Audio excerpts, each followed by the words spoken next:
apa sebenarnya penyebab kanker itu? Apakah misalnya makanan yang salah atau makanan yang diproses salah? Apa, Mas? Nah, dari situ kita kan bisa tarik keluar. Setelah kita tarik keluar, ternyata penyebab itu. Contoh, cara masak yang salah. Cara masak yang salah. Contoh, gula merah ketemu protein dipanaskan. Ayam panggang madu. Gitu. Madu kan juga gula sederhana. Ya kan? Gula sederhana. Iya kan? Dioles di ayam, dipanggang. Nah, sudah. Kecap manis. Ya sama aja. Sama aja. Bikin sate contoh itu. Kan kecap terbuat dari gula merah kan.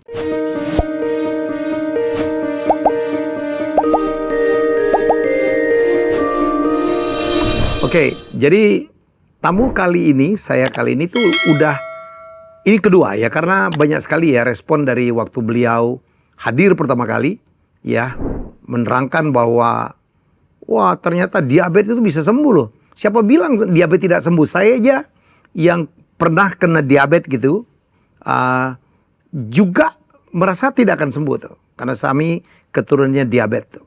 Dan kedua juga bahwa ternyata kanker itu bisa juga diobati gitu dengan treatment tertentu ya.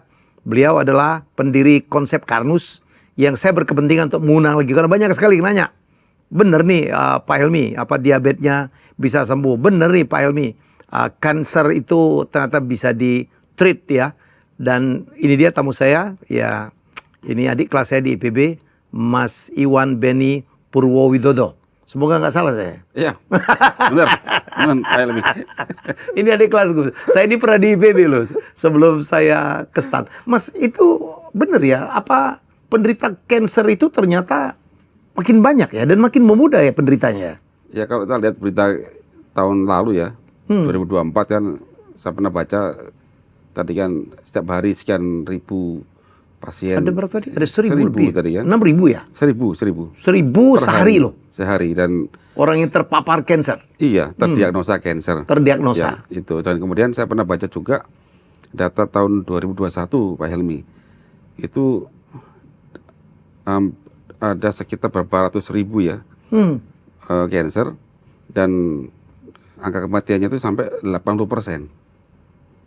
Jadi artinya apa? 80%. 80% tidak bisa diselamatkan. Iya. Tidak bisa diobatin. Iya, itu data 2021 ya. Data update yang terbaru saya belum tahu, tapi kayaknya sih kalau lihat trennya kok makin meningkat itu. Iya, bukannya makin turun ya. Padahal orang sekarang kan makin sadar kesehatan ya Mas Iwan ya.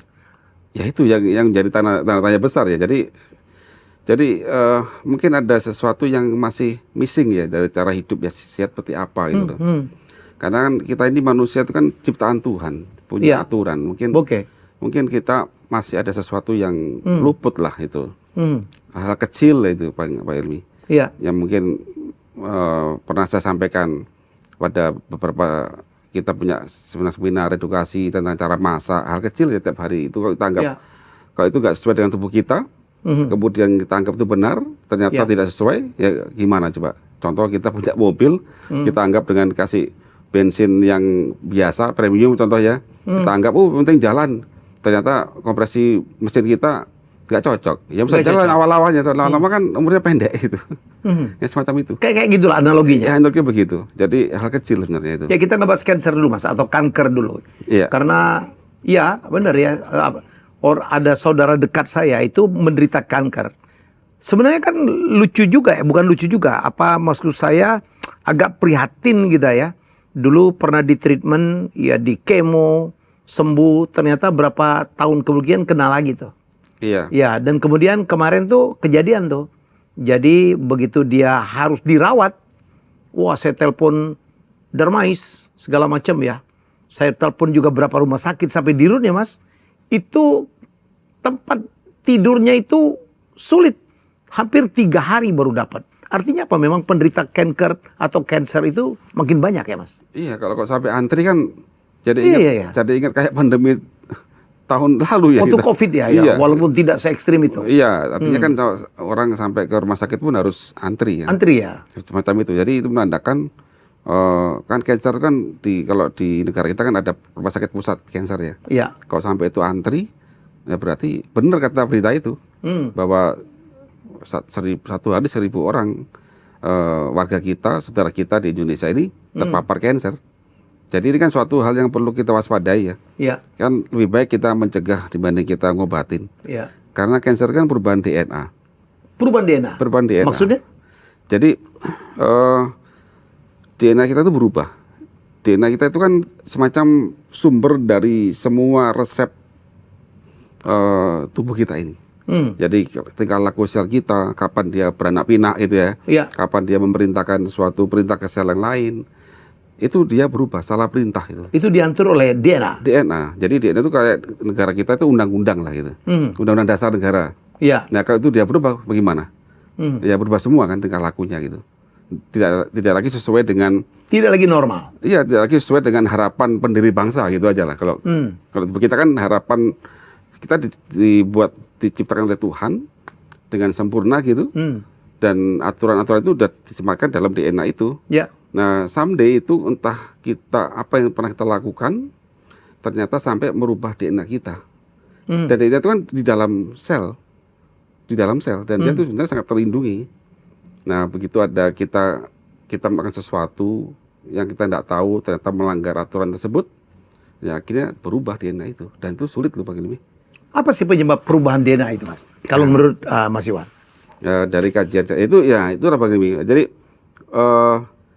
kita ini pas ini momennya. Jadi kami kan ingin sharing lah kepada masyarakat tentang tentang itu yang kita tunggu nanti. Iya, jadi kalau kita bicara perubahan DNA itu kan terdiri dari dua rantai asam nukleida ya. Jadi Asam nukleotid. nukleotid. Jadi, ya, dua rantai polinukleotida. Nah itu dia helix bentuknya. Itu ada bahasa-bahasa nitrogen berpasang-pasangan. Apabila yang X dan E itu ya? Oh bukan. Itu lain lagi. Beda lagi. Itu kromosom. Itu kromosom. Sorry, itu dalam ya. DNA ini. DNA. Iya. Jadi kemudian pasangan tersebut itu bisa salah pasang atau putus pasangannya. Kayak orang aja ya? Iya. Nah begitu kode-kode itu salah pasang, maka semua nanti resepnya pun salah. Oke. Contoh gini, DNA ini ada satu kode DNA genom itu menyandikan perintah untuk hormon pertumbuhan. Oke. Nah, hormon pertumbuhannya itu contoh harusnya keluar cuma satu perintah saja. Karena dia ada perubahan DNA ada yang salah, maka dia keluar mungkin 10 perintah. Bisa random ya? Nah, 10 perintah, 10 Iya. perintah untuk tumbuh. Nah, sel yang terima perintah akan tumbuh 10 kali. Oke. Misalnya dia cuma tumbuh sekali gitu. Betul perintahnya tumbuh 10 kali, maka dia akan jadi massa yang besar. Ya. Jadilah tumor atau kanker itu. Itulah tumor atau kanker. Ya, itu. Nah, apa penyebab perubahan DNA-nya kan itu Ya. pertanyaannya. Nah, pasangan-pasangan basa nitrogen itu dipasangkan dengan ada yang membuat dia tetap pasangan namanya ikatan nitrogen. Dan dia adalah ikatan yang tidak terlalu kuat sebenarnya. Dan semua ikatan kimia itu adalah elektron dipasangkan. Ya. Sebenarnya. Ada juga cuman semacam gaya dipol. Nah, dia itu mudah berubah kalau ada suatu hal Di luar normal. bukan, ada suatu hal yang memisahkan dia. Ah. Nah, contohnya apa? Contohnya radikal bebas. Apa? Radikal bebas. Radikal bebas. Ya. Jadi ada zat radikal bebas yang Ya, masuk. ke situ. Contohnya apa ya radikal bebas? Yang Contoh tidak ya. bagus untuk tubuh itu, untuk Nah, DNA. contoh, terjadinya plak dalam pembuluh darah. Plak pada pembuluh darah. Ya, jadi ada lemak terbakar dalam darah kita.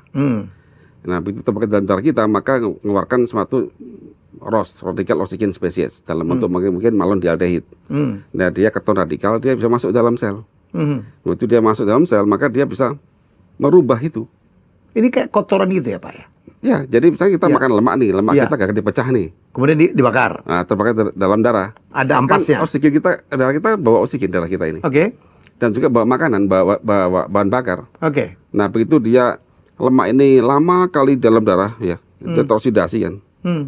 Oksidasi itu harusnya tidak boleh dalam darah. Harusnya terjadi di dalam mitokondria dalam sel. Tapi karena ini kelamaan terjadi Ya. dan ada inisiatornya, maka terbakar dalam darah kita.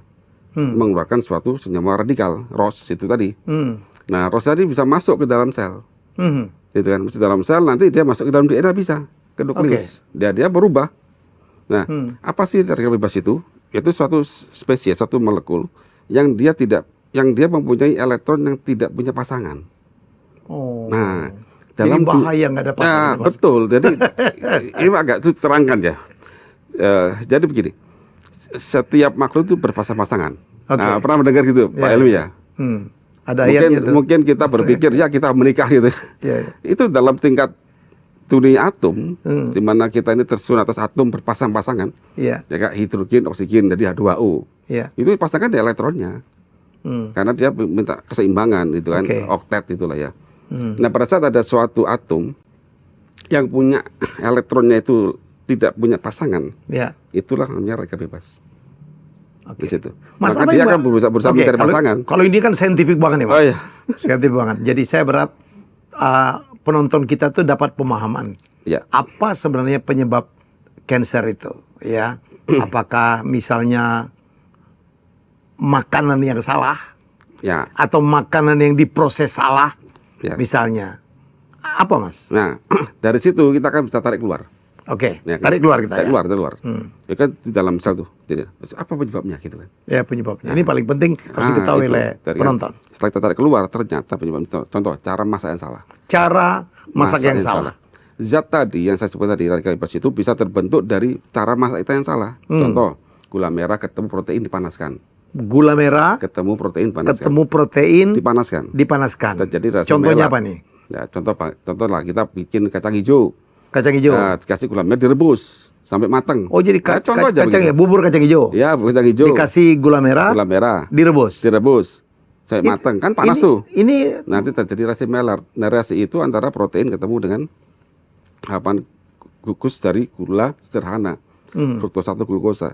Maka dia terjadi ikatan di situ. Nanti lama-lama dia menjadi semacam Radikal AGE. bebas. AGE itu yang jadi radikal bebas tadi. radikal bebas Ya, itu. jadi akrilamid dan sebagainya. Itu senyawanya. Dia masuk. Jadi senyawa apa sih, Mas, yang nggak boleh, yang tidak boleh bertemu itu atau tidak boleh dikawinkan? Ini kan kawin paksa nih ya. Kawin Itu paksa. bukan kayak pasal itu mereka emang bercinta sih mereka itu. Bercinta, Suka, ya? tapi nggak boleh temukan. Percintaan terlarang ini sebenarnya. Jadi apa, Mas, tadi? Ya, contoh gula sederhana, Gula yaitu glukosa, sederhana. fruktosa itu Glukosa. ada dalam dan fruktosa. Fruktosa Nah, yang itu tidak boleh. ketemu dengan protein dan dipanaskan. Proteinnya dari Macam-macam, bisa dari kacang-kacangan, bisa daging-dagingan. Oke. Makanya kita lihat contoh kita bikin ayam panggang madu. Gitu. Madu kan juga gula sederhana. Ya kan? gula sederhana. Iya kan, dioles di ayam, dipanggang. Ayam. Nah, sudah. Kecap manis. Ya sama aja. Sama aja. Bikin sate contoh itu. Kan kecap terbuat dari gula merah kan? Ya. Ya kan. Nah, justru gula pasir lebih aman. Dalam hal ini. Dalam hal ini lebih aman. Oh iya, kalau gula aren itu, Mas, Gula aren itu isinya gula sederhana. gula sederhana. Ya, ada kandungan gula sederhana lebih besar, bebas dia, jadi glukosa, fruktosa bebas. Jadi untuk berita Cesar, saya cut dulu. Untuk penderita diabetes tuh kalau minum kopi gula aren itu oke. Penderita diabetes itu pertama kali dia harus menyembuhkan dulu skema transport gula. Nah, selama dia belum sembuh, dia minum gula apapun dia akan naik gula darahnya. Termasuk gula aren. Termasuk. Jadi nggak benar kalau gula aren itu apa lebih Aman. tidak bahaya daripada gula Ya, gula enggak pasir? benar. Nggak benar. Enggak benar. Sama aja? Ya sama aja. Ujungnya sama aja. Nah, makanya pada pasien diabetes itu kita akan mencari akar masalahnya dulu. Kita selesaikan. Nanti setelah itu ya setelah sembuh, Iya. setelah reseptor insulinnya itu dalam sel itu dia peka lagi, Oke. kemudian pankreas bisa bikin lagi insulin, dia selesai. Silakan makan lagi gula kan Oh, gitu. oke. Nah, Dengan kita kesana takaran. dulu, Mas. Ya, Ada orang mengganti gula pemanisnya dengan madu. ya untuk Ya misalnya untuk apa aja? Ada orang minum teh pakai madu. Nah, kalau teh madu nggak apa-apa dalam konteks tadi ya cancer ya. Cancer ya? Ya, nggak ada masalah. Nggak masalah. Tapi kalau madu ketemu misalkan kita kasih daging misalkan Ya. dipanaskan. Panas ya? Nah, Ayam goreng madu. Intinya kalau gula sederhana ketemu protein dipanaskan mulai suhu 70 derajat Celcius, maka dia bereaksi. Bereaksi. Langsung berikatan. Terjadilah percintaan terlarang Ya, itu. kadang dia bisa cerai lagi. Kadang bisa, tapi cepat ini, krek 10 kali lipat kalau dengan fruktosa. Ya. Tapi lama-lama, tapi pada waktu sekian jam dia masih pisah-pisah lagi nih. Tapi lebih dari itu, mungkin dia sudah kuat ikatannya. Bisa jadi partikel bebas. Nah, radikal. radikal bebas itu tadi itu. Nah, Oh. itu contohnya. Kedua apa lagi? Ini yang paling banyak Pak Elmi. Apa? Kita ini hidup di negara tropis, Mhm. terus pengen putih, Hmm. itu bunuh diri. Maksudnya? Alam semesta ini akan ada kehidupan kalau ada UV. Karena Ada UV? Ada UV. Karena Allah itu men-setting Oke. ya, tanaman bisa fotosintesis. Dari mana sih dia? Dari air, H2O. Yes. Itu dipecah oleh UV di daun menjadi hidrogen dan oksigen. Makanya kalau kita bicara tanaman sumber oksigen, begitu kan? Ya. Itu dari H2O dipecah oleh siapa? Sinar matahari. Nah, UV itu dari matahari itu bisa meloncatkan elektron di klorofil itu, Klorofil ya. menembak H2O jadi pecah. Nah, sekarang Pak Ilmi coba lihat di PLTU. Itu air direbus kan, jadi steam untuk gerakan turbin, jutaan ton batu bara, nggak pernah pecah tuh H2O. Sangat kuat kan tingkatannya, sangat kuat. Tapi dengan UV aja dia pecah-pecah.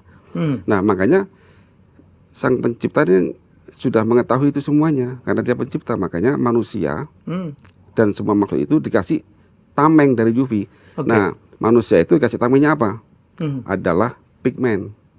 Jadi kulit kita ini kalau kena matahari ada sensornya, langsung ngasih tahu melanosit untuk segera bikin pigmen sehingga kita berwarna hitam manis, Pak Helmi. Iya, iya. Nah, kalau pigmen itu dihambat dengan obat pemutih, skincare pemutih, whitening itu, maka sama aja kita ngeblok sensor itu atau menghambat mekanisme itu, sehingga memang kulit kita akan putih, tetapi UV itu tembus. Ingat, UV itu bisa meloncatkan elektron. Terus kemudian kita lihat mekanisme ikatan kimia antar atom membentuk suatu molekul, membentuk DNA, itu ada elektron dipasangkan. Kalau elektronnya diloncatkan, ya kembali jadi itu. Ya bengkong, DNA-nya akan bengkong, rusak DNA-nya. Ya. Jadilah rusak. Partikel radikal lagi. Dia bukan radikal, tapi langsung merubah DNA. Merubah DNA. Iya, jadi dan itu juga penyebab cancer. Cancer. Jadi kalau tadi yang faktor yang saya sebut tidak langsung dari makanan, jadi radikal bebas dulu. Bisa juga radikal bebas dulu, nanti dia masuk dalam sel. Iya. Sel kemudian masuk ke dalam DNA. Iya. Dan dia mencuri elektron dari DNA, maka jadilah kanker. Ini nggak langsung. Tapi kalau UV nggak perlu. Begitu kita. Ini udah ada penelitian ya, Mas? Atau masih Wanda meneliti? Ya sudah. Atau ada jurnalnya? Sudah banyak sudah tentang UV itu.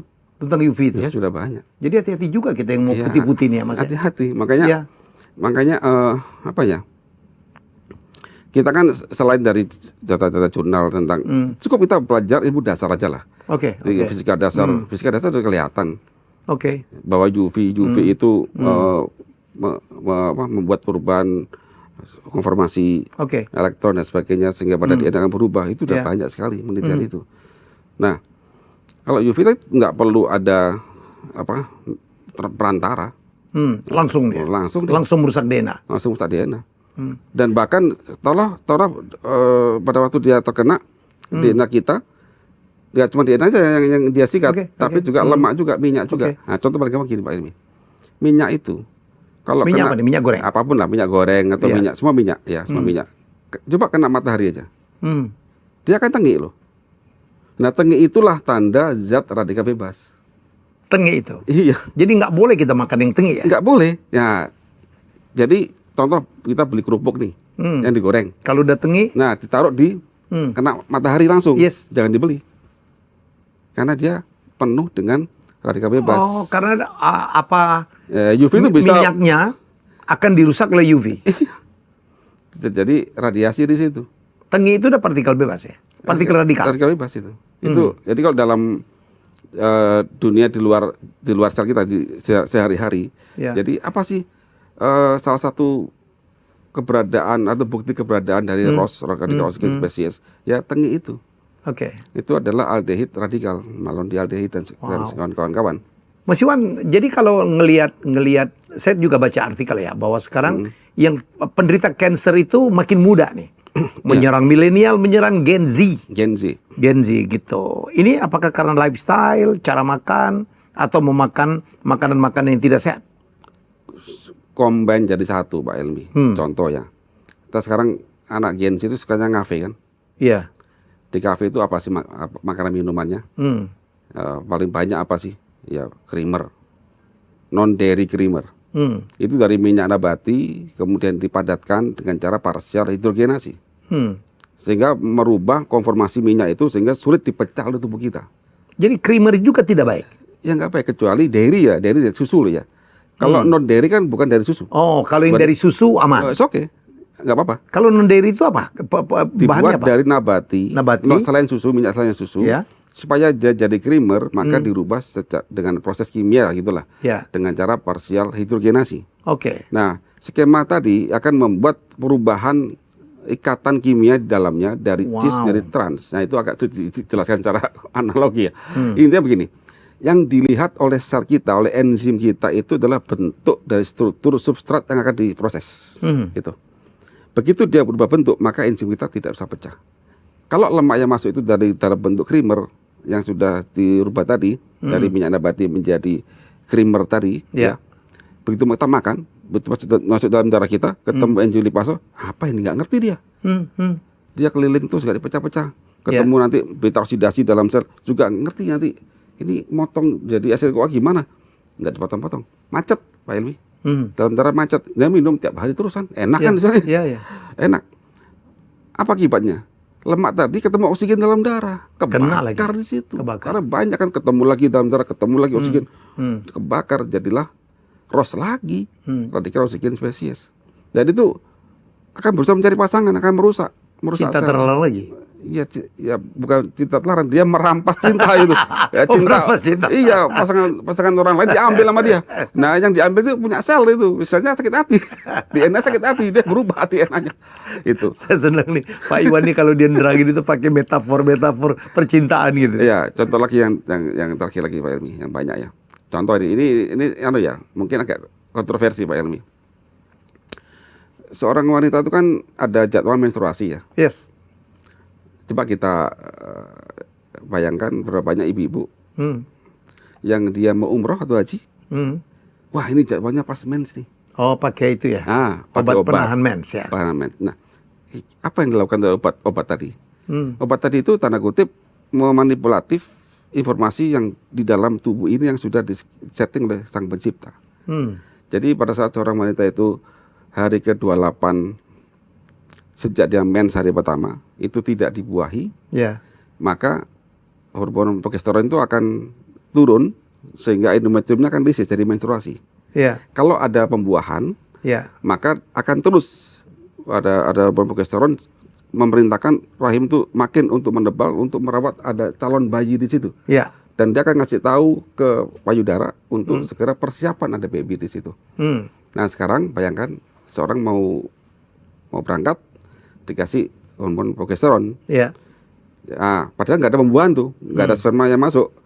Nah, akhirnya kan itu harusnya kan hari ke-28 sudah nggak ada lagi hormon progesteron, udah turun. Ini diinjeksi terus, diminum terus. Akhirnya naik progesteron. Nah, bagi rahim, loh ini hamil ini. Gitu. Maka dia akan menebal. Kemudian ngasih tahu payudara, ini hamil ini, kamu segera bikin persiapan untuk baby membesar dan sebagainya lah, kita untuk persiapan nanti biasanya akan proliferasi tentu gitu. Setelah ritual haji atau umrah selesai, dia nggak minum lagi. Nah, akhirnya ada risiko nih, semacam kayak di prank gitu kan. Nah, kalau sadar di prank tidak masalah, selesai. Tapi yang menganggap ada sebagian sel yang menganggap bahwa dia hamil betulan, maka dia terus proliferasi. Jadilah nanti kita membuka risiko terjadinya kanker payudara, tumor payudara atau yang lain. Begitu. Karena ini kan ini saya banyak temui dari pasien-pasien kanker yang datang ke kami ya, histori itu. Oh, mayoritas. Termasuk obat anti hamil itu ya, Mas? Iya, itu kan artinya gini. Kita angkat ini kan bahwa ada aturan Sang Pencipta. Dan semua sel itu berhubungan semuanya. Tapi pasti ada yang bantah begini. Tapi ada kok orang yang pakai itu nggak kena kanker, gitu ya. Oh iya. Nah, sebenarnya juga saya tanya balik, orang yang kena harga bebas, ada juga yang dia nggak kena kanker. Nah, disinilah Sang Pencipta menyematkan ada suatu skema, yaitu adanya satu gen untuk merawat DNA, DNA repair namanya, gen P53 contohnya gitu. Tapi kan kita nggak pernah tahu, Pak Helmi, pada batasan berapa itu gen itu bisa menjaga. Ya kan, contoh lah, negara kita ini punya polisi tentara kok, nggak mungkin ada pencurian. Gitu kan? Ternyata ada. Itu ajaran kelolosan. Ada yang aman, ada yang enggak. Ya. Begitu. Berarti kan kita ini sebagai manusia ini kalau ada potensi-potensi yang membuat pertahanan sistem kita itu mulai turun, kenapa kok kita lakukan gitu loh? Karena kita nggak pernah tahu. Meskipun sudah sematkan untuk skema itu, gitu loh. Dan untuk membuat perbaikan daerah itu bukan suatu langkah yang kita bisa anggap mudah, Pak Helmi. Jadi itu yang ingin saya bagi di acara-acara edukasi kita itu ya, dalam perkuliahan, bahwa emang ada suatu gen untuk menjaga kanker, menjaga DNA supaya tidak berubah sehingga tidak jadi kanker. Ada. Gen itu kan semacam kayak undang-undang, Pak Helmi. Undang-undang. Tapi apakah undang-undang itu yang melakukan penjagaan? Contoh ini, ada undang-undang HANKAM. Apakah undang-undang itu yang menangkap pencuri? Tidak. Kan bukan, tentara polisi kan. Nanti undang-undang ini harus diterjemahkan dalam bentuk personil kan. Ya kan. Nah, personil ini kan bukan suatu yang gratis. Jadi ada suatu bahan baku kan. Ada suatu makhluk di situ. Nah gitu. Sama juga dalam DNA kita. Gen P53 dan lain-lain itu yang ada skema untuk penjagaan itu bukan dia yang menjaga, tapi dia harus ditranskripsikan menjadi suatu protein. Nah, apabila asam amino seperti itu nggak ada atau kurang, nggak jadi itu, maka dia nggak bisa menjaga. Sekarang makanan kita bagaimana? Apakah bisa mencukupi semua itu? Belum tentu. Orang makanannya seperti itu. Contoh orang bikin telur aja banyak yang masih polemik gitu ya, telur dadar itu aja. Contoh begitu aja. Kemudian belum lagi lambungnya steril netral. Padahal protein itu pemecahan utamanya di lambung, asam lambung itu. Begitu asam lambung juga sering dinetralkan, Pak Helmi. Maka asam amino itu bisa timpang yang diterima oleh sel. Kalau timpang maka tidak bisa membuat protein yang utuh. Dan kalau nggak ada gimana? Ya tidak bisa melakukan DNA repair. Jadi tinggal kita analogikan berapa jumlah gempuran pengerusakan dalam DNA kita dengan laju perbaikannya. Kalau yang masih besar laju perbaikan, tenang, Bapak Ibu tidak akan kena kanker. Silakan Anda hidup seenak Anda. Begitu ada benjolan dan sebagainya, itu tanda berarti skema itu terganggu. Ayo segera perbaiki. Bisa. Meskipun sulit bisa. Ada harapan, Pak Helmi. Ada harapan. Asal kita mau untuk berubah ya. Ada harapan di situ. Jadi kalau dulu kan itulah akhirnya Mas Ridwan membuat konsep Karnus ya. Kalau kita lihat tuh penyebab kanker itu satu pemahaman. Knowledge ya. Nggak tahu tentang pola makan, yang mana bagus, mana tidak. Apalagi produk-produk yang memang non alami ya. Bukan dari nature gitu. Yang diproses-proses pakai kimia. Nomor 2 pola hidup. Pola masak. Itu aja pola masak salah. Jadi bahan alami kalau pola masaknya salah pun ya. Jadi salah juga. Kita jadi salah tadi gula merah itu alami kan. Alami ya betul. Itu. Belum lagi kena flavoring. Kena pewarna. Sudah pengawet. Jadi, itu lagi penyebab. Itu ya penyebab. Banyak penyakit. Jadi Mas Iwan itu punya konsep Karnus ya. Yang konsepnya itu ini mengajarkan supaya cara hidup sehat ya Mas ya? Iya, jadi konsep Karnus itu kan kita nih berusaha membaca apa sih maunya tubuh itu sebenarnya. Bukan apa maunya kita sebenarnya. Apa sih maunya tubuh? Kayak saya melihat sebuah mobil, apa sih maunya dia, apa speknya dia, saya penuhi gitu. Nah, di sini ada yang jadi kita coba sampaikan ke masyarakat bahwa tubuh ini punya aturan. Nah, yuk kita belajar, yuk bareng-bareng yuk untuk kita hidup. Supaya hidup kita itu tidak melanggar aturan yang disematkan di tubuh kita. Tapi banyak orang nggak tahu nih Mas ya. Saya pun begitu Mas Iwan ngomong dari pertama, oh gitu ya, masuk akal gitu.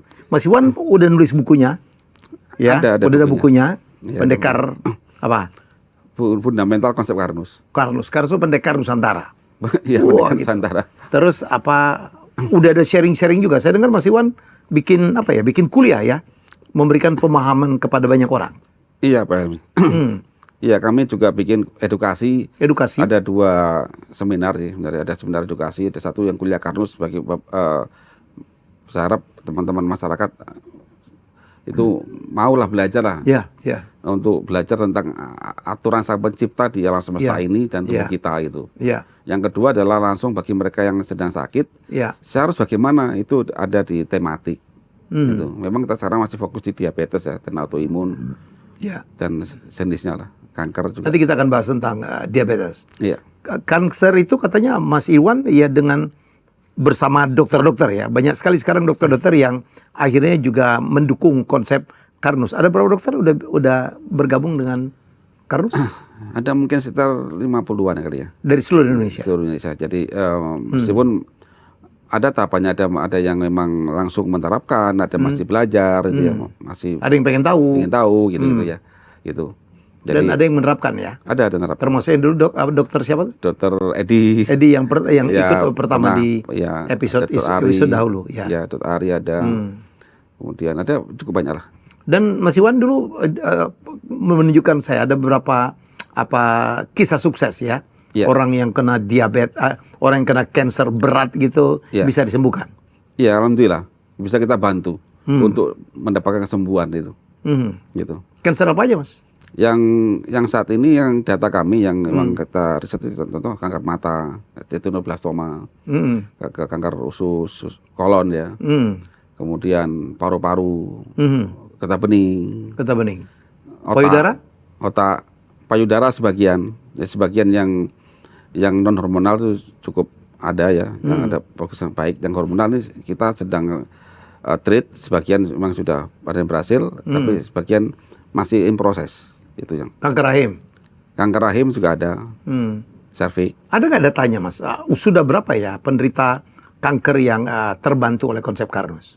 Data lengkapnya masih kami compile Pak Helmi. Ya. Kanker, karena kanker itu kan kalau data yang fix sembuhnya itu setelah 7 tahun, karena kanker Karnus kan baru berdirinya itu kan kita 2019 ya.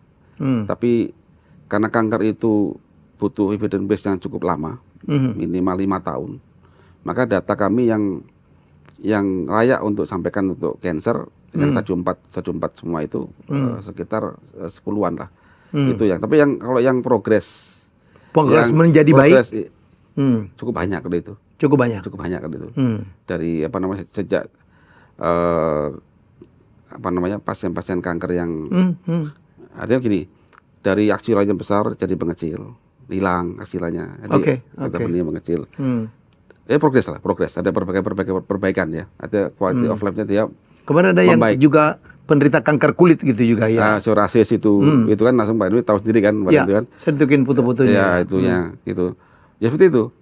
Tapi kan mereka ini yang data baru ini kan baru hitungan 1 tahun ya. Sedangkan cancer kan sudah punya semacam kanker itu harus tunggu 5 tahun dulu, baru direpotkan itu kan. Nah itu kalau diabetes kita hanya 4 bulan, 4 bulan ada data lengkap semua sudah selesai. Makanya untuk cancer itu kami agak hati-hati. Ya. Artinya yang kami sampaikan ke masyarakat itu adalah betul-betul data, bukan semacam bluffing gitu ya. Karena kita ingin membantu kesembuhan. Yang sekarang ini data cancer yang paling banyak adalah progres menjadi lebih baik. Ya, contoh benjolannya mengecil, hilang, gitu ya. Dan dia tidak perlu kemoterapi contohnya, sehingga dia nggak kesakitan. Ya, gitu. Nah tapi untuk menunggu mereka ini, berapa tahun dia bertahan? Ya tunggu dulu.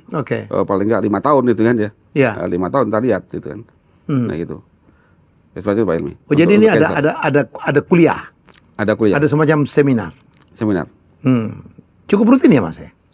Untuk kuliah itu sekitar 4 bulan sekali ya. 4 bulan sekali. Iya, kalau seminar yang tematik yang jadi seorang Bapak Ibu ingin sehat contohnya, saya bagaimana itu, apa yang saya lakukan itu kan.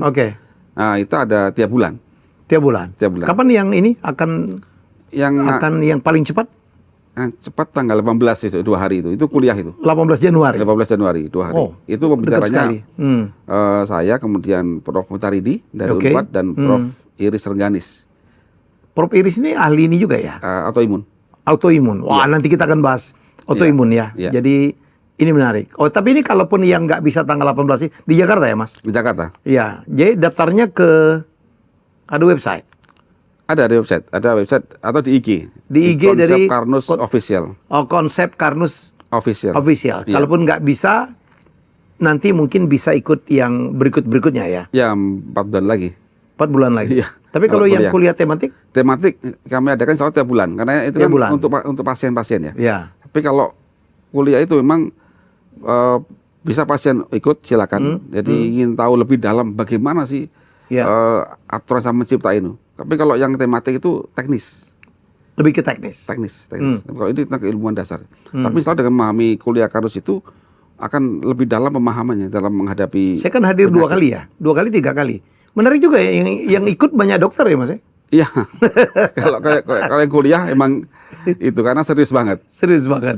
Kita mempelajari alam semesta ini gitu. Oke. Karena manusia ini tersusun atas sel terus atas molekul senyawa ya, kemudian terus atas atom. Makanya kita harus belajar tentang atom dulu. Dari atom nanti berikatan bentuk molekul senyawa, bentuk sel. Karena apa yang dilakukan oleh sel itu adalah senyawa-senyawa yang dipasang-pasangkan oleh dia. Nah kalau kita nggak memahami itu kan bingung. Ada nggak Mas yang dokter yang ikut jadi peserta kemudian ini nggak bener nih? Ada nggak yang ngomong gitu? Ya mungkin ada dalam hati. Selama ini alhamdulillah dalam sekian angkatan, kita kan 16 angkatan. Sudah. Ya, 16 angkatan, besok angkatan ke-17. Iya. Alhamdulillah semua yang saya dapat informasi ya, tapi nggak tahu hatinya nggak tahu hati ya. Itu semuanya positif. Semuanya alhamdulillah positif. Nah, meskipun ikut kuliah Karnus sekali itu memang tidak mudah. Karena kita bicara fundamental dulu. Sampai kita bicara apa itu, kenapa cahaya bisa membuat perubahan DNA, contoh ya, cahaya seperti apa, gini, itu. Sampai begitu kita bahasnya itu. Oke. Mas, ini kan kalau kita lihat kan salah satu penyebab kanker itu kan masalah asupan ya. Ya. Asupan makanan yang salah, makanan diproses yang salah. Ya kan, banyak makanan juga yang artifisial ya. Yang juga harus kita membuat kita hati-hati. Ada Karnus itu saya dengar juga ya memproduksi asupan-asupan yang bisa membantu memperbaikin apa yang tadi ya Mas ya. Ya betul. Jadi pada saat pasien itu sakit ya. Kan sudah ada kerusakan sebenarnya. Ya. Yang kita perbaiki di pasien tersebut adalah pertama adalah lambungnya dulu.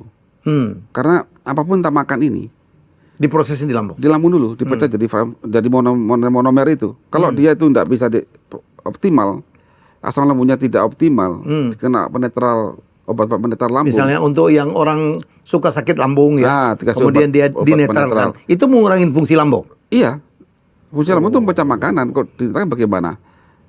Nah, sedangkan kalau nggak, saya harus tahu ini.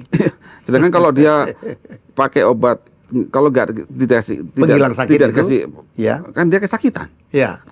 Nah, kita punya cara yang lain. Ada obatnya. Ada. Yang tidak harus pakai penghilang sakit itu. Apa Mas? Kita beri satu nutrisi yang dia bisa menambah lambung. Contohnya di kami ya AG Karnus. AG Karnus. Ya, kalau itu bagi yang semacam apa tuh? Cereal. Kayak cereal ya.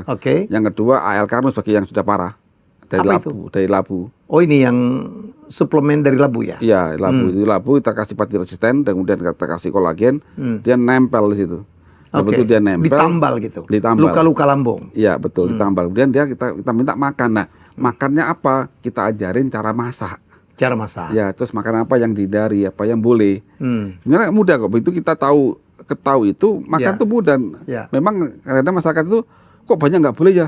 Bukan begitu. Contoh gula merah sama protein nggak boleh campur. Kita waktu panas. Tapi kalau udah dingin, ya apa-apa. Contoh kita bikin kacang hijau. Ya rebusnya tanpa ada gula merah, gitu kan? Besar gula merahnya belakangan. Bikin sendiri, cairin. Nanti mau makan, silakan tambahin. Termasuk selesai. Sate kambing itu kecapnya belakangan mesti. Ya itu aja, jangan dibakar sama kecapnya gitu kan? Jangan. Kan setelah dibakar. Nah, baru. Nah, bakarnya pun jangan gosong kan gitu. Jangan gosong. Oh, gosong juga nggak boleh? Ya, jangan. Itu gosong itu adalah salah satu bentuk zat radikal. Oh, saya suka banget dulu Pak. Oh, jangan. Nasi pakai kerak itu apa kan? Kerak nggak apa-apa ya? Kerak itu kerak nasi ya? Kerak nasi. Ya gosong nggak itu? Agak kering aja. Agak kering. Ya kalau kering nggak apa. Kalau tapi sampai hitam gitu Pak. Ya, hitam jangan. Enak banget itu. Kan pernah di Palembang kan kalau nasi minyak gitu ada keraknya enak banget.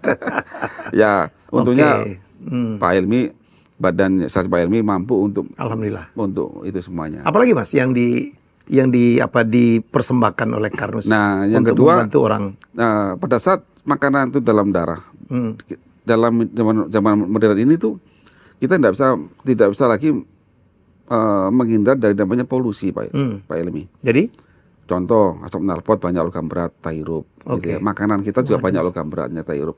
Nah, salah satu trigger ya, terjadinya oksidasi dalam darah itu akibat elektron dari logam berat tadi itu dalam darah kita itu menyumbangkan ke oksigen. Sehingga aku seneng banget asap knalpot tuh. Nah, ya seneng loh Pak. Baunya enak ya? Baunya enak. Itu tidak boleh. Jangan. Itu ada timbalnya kan, meskipun Oke. ya, makanya di mobil sekarang itu ada catalytic converter. Iya. Itu kan jadi amankan sekarang, tapi jangan itulah itu kan. Nah, itu termasuk. Itu harus ditangkap Pak Helmi. Iya. Jadi kalau di mobil itu ada catalytic converter. Kalau di tubuh kita nggak ada itu. Makanya saya bikinkan. Saya menemukan suatu zat, jika suatu tiaflavin atau IgG dalam teh itu, saya kelat dengan suatu kolagen. Itu yang saya patenkan itu. Nah, dia tuh bisa mengambil produk itu. Ini? Iya. Apa? Algati. Oh, dalam bentuk teh. Dalam bentuk teh. Simple sih. Jadi saya tuh bikinnya itu sesuatu yang yang penting-penting aja. Nah, selebihnya saya minta dari makanan. Ini kan cuma pembantu aja ya. Iya, jadi kita kembalikan fitur itu. Iya. Nah, itu makanan manusia itu yang kalau dalam bahasa kami ya, makanan manusia. Itu ada anunya, ada semacam tata caranya dan ada ilmunya kita ajarkan masyarakat. Oh, jadi Mas Iwan ini juga udah memproduksi produk-produk ya yang bisa menolong penderita atau orang yang mau sehat gitu ya Mas ya? Iya, karena kan mereka ini sudah terlanjur sakit kan dan nggak ada solusi. Solusinya kan yang ada belum ada saat ini. Contoh, mereka beli kemana Mas? Kalau di kami, kalau yang sudah gitu? Sakit ya, itu ke Karnus Care, ada di toko Karnus ya. Toko Karnus di website? Ya, tokokarnus.com ya. .com. Itu nanti bisa milih mau langsung ke produknya atau konsul dengan dokter-dokternya atau ikut pendampingan. Kita udah nyiapin kok. Dan nyiapin semuanya. Jadi begitu nanti dia daftar, saya mau konsultasi dengan dokter, ada dokternya, silakan konsultasi nanti via Zoom bisa. Jadi sampai nggak cuma bikin rusuh gitu, nggak ngerti harus diapain gitu ya? Iya. Oh, ini nggak boleh campur. Banyak yang ngomong gitu. Wah, ternyata ini makan dadar itu nggak boleh ya. Ada yang bilang lah, itu komen-komennya. Orang nenek saya dari dulu makan dadar nggak mati-mati. Gitu. Ya tadi itulah kebesaran Tuhan. Ya. Kita juga dikasih suatu fitur-fitur itu, tapi itu ada potensi. Dan semua orang itu punya tubuh yang sama. Gitu. Makanya butuh ada potensi. Ya alhamdulillah bagi yang dulu melanggar itu masih sehat, gitu kan. Bagi yang sudah sakit ada harapan untuk kembali kan gitu. Ya itu ya. Wah, ini mulia banget nih. Jadi walaupun ini bisnis, tapi Mas Iwan itu saya pikir lebih kepada mestinya kan memberikan manfaat supaya orang Indonesia tuh hidupnya sehat ya Mas ya. Betul Pak Helmi. Jadi kadang itu kita kan iri dari contoh data-data dari luar negeri ya. Angka harapan hidup satu negara paling 90, 100 ya. Kemarin Jimmy Carter 100. Iya, itu rata-rata di mereka lah ya. Kita ini kan lebih pendek lah. Lebih pendek dan ya masalah usia itu kan ya itu takdir kalau kita lihat dari agama kita. Tapi kan kita ditarikan usia sekian, tapi ya kalau saya jangan sakit lah gitu. Iya, mahal sakit itu. Mahal dan waktu kita habis Pak Helmi. Kita tidak bisa berkarya. Iya. Jangan repotin keluarga juga gitu. Hidup ini kan punya arti Pak Helmi. Sebentar semuanya kan tiada semua. Tapi kan ya Pak Helmi sampai sekarang aktif membantu banyak orang, mensiarkan kebaikan. Saya udah mulai nyoba ya produk-produknya dan mengikuti cara hidup yang diajarkan oleh Mas Iwan. Mas ini jangan campur ini, Mas ini hindarin gitu, Mas ini hindarin, this is artificial gitu. Kemarin saya ngecek di Pinang itu HbA1c. HbA1c saya udah turun Mas. Alhamdulillah. Ya jadi seneng lah. Ya. Karena bagi saya, apalagi saya harus tetap aktif gitu ya. Aktif karena banyak walaupun saya ini makannya lompat-lompat Mas. Banyak traveling gitu. Tapi terasa terima kasih banget. Apalagi kan clue-clue yang suatu Pak Helmi ikut acara itu kan, yang penting contoh Kalau ada masakan yang dikasih gula merah panasin, udah Oh, iya, madu iya. itu jangan makan dulu gitu kan. Menu yang lain contoh Iya. gitu kan. Baru saya tuh penggemar sate kambing loh. Kemarin saya pesan sate kambing, kecapnya jangan dicampur dulu ya, kamu bakar aja dulu. Kasih garam aja dulu, habis itu baru Betul. dikasih kecap. Itu benar ya Mas? Ya betul. Ini salah satu aja ya. Salah satu aja. Oh kalau dadar saya udah nggak berani loh Mas. Kalau udah telur mata sapi aja lah. Mata sapi aja. Iya. Itu. Walaupun ini telur mata sapi itu semacam penghinaan bagi ayam Mas. Iya kan, telur ayam Kok ya? dinamain telur mata sapi? Jadi diabetes pun juga sama ya ininya ya, persoalannya ya. Ya, Masalah beda. pengetahuan. Oh iya. Masalah salah Pengetahuan. pola makan ya. Betul. Memakan sesuatu yang salah Ya. karena prosesnya. Yang memakan makanan yang bukan makanan manusia. Bukan makanan manusia. Ya sebenarnya kita ini sakit ya, memang ya kita sendiri yang Ya, ya. yang salah. Tapi kadang-kadang karena ketidaktahuan. Ketahuan. Jadi disitulah Mas Irwan datang dengan konsep karnusnya, memberitahu. Betul. Ini loh Ya. makanan manusia itu. Seperti Gitu ya. seperti ini. Dan kami terus melakukan riset Pak Helmi. Ya. Riset, dan kita terus melakukan riset terus, berpikir terus, kira-kira apa ya yang masih bolong, Ya. apa yang perlu kita sampaikan ke masyarakat tuh, Ya. ternyata ini Ya. masih ada yang bolong nih. Ayo jangan makan ini, ganti cara kita mengolahnya gitu. Ya, ya. Begitu Pak Helmi. Ya harapannya kan banyak yang sehat lah Pak Helmi. Ya. Supaya kita Jangan maju. jangan pernah lelah ya Iya, untuk Pak. edukasi. Siap Pak Jadi Helmi. saya pikir itu dan teruslah berinovasi. Siap Pak Ya, Helmi. Anda ini kan researcher nih. Orang jenius. Ya semua orang bisa lah berpikir lah. Cuma Ya, ya, tinggal ada bukunya kok tinggal baca aja dirangkai gitu. Jadi teman yang mau hidup sehat, beliau ada bukunya. Bisa dibeli juga di website ya. Ada Di konsep di tokokarnus.com. tokokarus.com. Iya. Ada di IG juga. Di IG ada. Di IG juga ada gitu dan beliau juga menyediakan seminar, ada yang 4 bulanan, ada yang tiap bulan. Ya, Iya. termasuk bagaimana cara memasak yang sehat. Betul. Yang tidak mengakibatkan penyakit terutama kanker dan diabetes ya. Betul. Itu dua musuh yang saya pikir musuh utama bagi Iya. Indonesia lah ya, Sekarang bagi itu kan masyarakat. Ada entah hoax atau apa ya, turbo cancer atau gimana saya sering dengar itu. Iya. Apalagi Turbo cancer. Ya tadi ya, kayak turbo cancer kayak ledakan. ledakan penderita kanker. Kanker Mas itu. ada nggak pengaruh dari kemarin kita zaman COVID di vaksin itu Mas? Apakah ada penelitiannya atau ada menurut Mas Iwan gitu? Pribadi ya? Iya. Ini pribadi ya. Nanti penelitiannya saya belum cek kebenarannya. Belum sih. peneliti kebenarannya. Iya, tapi paling enggak kalau secara logik. Logik kalau pada saat kita tuh divaksin, Iya.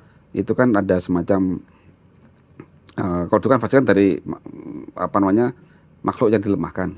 Enggak dulu kan. Kalau sekarang kemarin saya lihat ada yang dari RNA-nya yang bagian dari RNA dari virus yang disuntikan. RNA.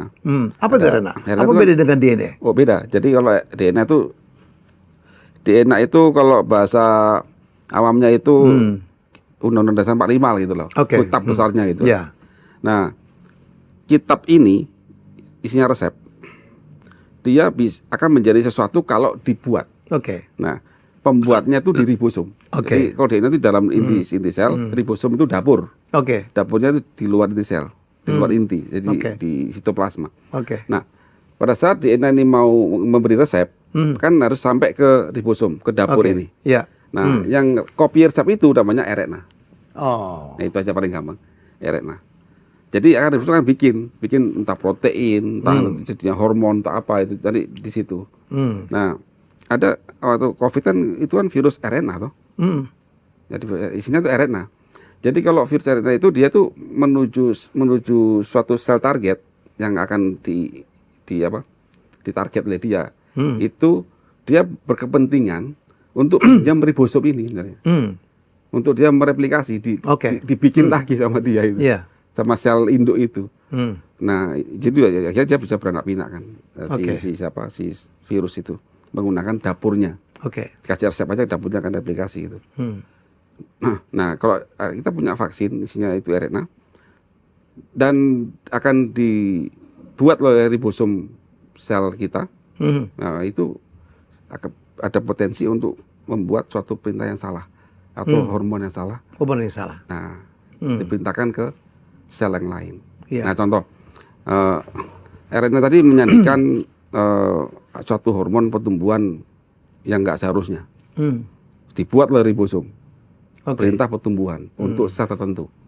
Diterima oleh sel rahim tentang gitu ya. Ya. Maka sel rahim terima perintah tumbuh, maka dia tumbuh. Oke. Padahal itu fake gitu. Fake. Nah, contoh begitu. Itu Jadi contoh. kemungkinan Nah, ada. ya kemungkinan Walaupun aja. belum ada penelitiannya. Ya, katanya ada penelitian, tapi ya oke lah, kita nggak tahu ya. Ya, ya. Tapi Bukan Mas Iwan yang meneliti. macam meneliti. Jadi lebih baik gini aja.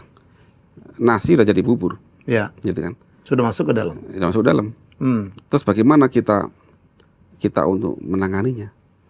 Apakah kita harus menyalakan terus atau kita move on gitu kan? Ya. Pasti ada ilmu di situ. Saya mikirnya pasti ada ilmu di situ. Ini ilmu yang harus kita jawab, Oke. gitu kan? Tantangan kita jawab. Saya masih ada harapan di P53, Apa itu? di DNA, polisi DNA tadi, Oh.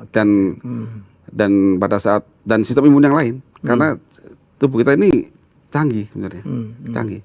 Adakah kemungkinan vaksin itu menyerang autoimun Ya manusia? karena Diganggu itu? diganggu itu, Oke. itu kan.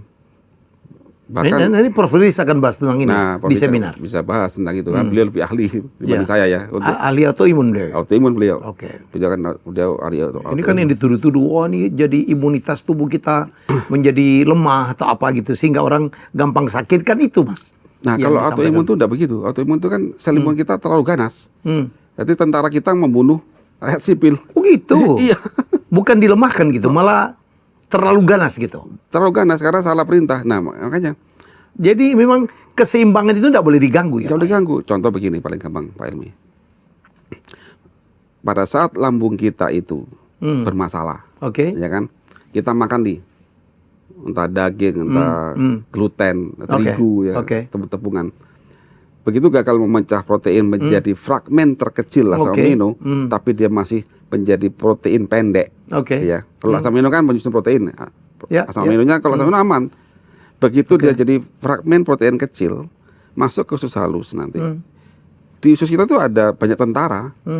Tentara kita itu melihat itu adalah suatu tanda, satu ciri makhluk yang asing. Oke. Makhluk asing itu ditandai dengan proteinnya. Nah, jika fragmen protein dari makanan yang gagal dipecah lambung Oke. kita itu menyerupai Ya. bakteri Ya. atau menyerupai virus, serang sama dia. Langsung inflamasi, langsung kita akan sakit perut dan sebagainya gitu. Seperti autoimun. Ya gitu, seperti autoimun di situ. Itu sebenarnya begitu kita selesaikan lambungnya, selesai. Jadi tidak perlu dengan obat-obat penurun imunitas itu dikasih steroid, tidak perlu. Itu yang pertama yang paling gampang. Yang kedua adalah DNA atau otaknya sel imun kita sinting. Artinya ada perubahan di otaknya dia, perubahan DNA dia. Itu yang agak sulit. Abnormalitasnya. Jadi tentara kita membunuh rakyat sipil itu. Nah, harus kita sadarkan itu. Dengan apa ya? P53 itu. Ya itu butuh skenario itu. Oke. Skenario itu harus jelas. Makanya di kami sedang menyusun skenario itu yang untuk cancer. Itu Pak Ilmi. Ya, memang sulit ya untuk cancer ya. Ya. Tetapi masih ada harapan lah. Ya. Jangan putus asa. Ayo kita belajar bareng-bareng.